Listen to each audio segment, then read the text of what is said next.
Late us see a very good example number 20।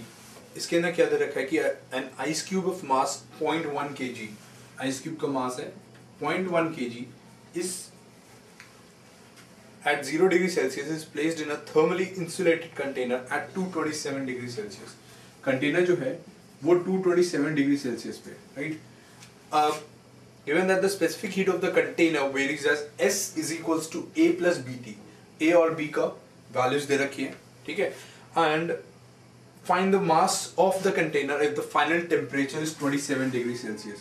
27 degree Celsius हमको temperature दे रखा है और ये कंटेनर जो है थर्मली इंसुलेटेड है, तो यानी सिर्फ जो heat gained by the container होगा that will be the heat lost by the ice. Ice अभी 0 डिग्री सेल्सियस पे है, तो क्या होगा, delta Q will be equals to m into L plus M S into delta T, right. ml क्या होगा 0.1 kg 0.1 into l will be equals to lf, ये हमको दे रखा है, इसकी value this is 8 into 10⁴ plus 0.1 into s की value हमको दे रखी है this is 1000 into delta T is 27 पर आ गया फाइनली इंटू 27, ठीक है, ये आ गया हमारा।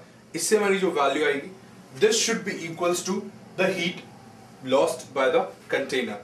हीट लॉस्ट कितना होगा, delta Q will be equals to minus of, अब इसको इंटीग्रेट करेंगे because it is varying with the temperature, ठीक है, that will be equals to m from T1 to T2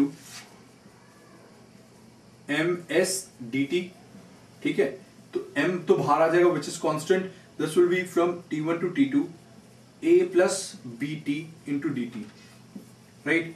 तो ये आएगा a m इंटू a t plus b t square by 2 from T1 to T2। T1 आपका 227 होगा और T2 कितना होगा 27 डिग्री सेल्सियस, ठीक है, तो इससे आप निकाल लेंगे और इससे इक्वेट कर देंगे, then your mass of the container will come out to be 0.495 kg।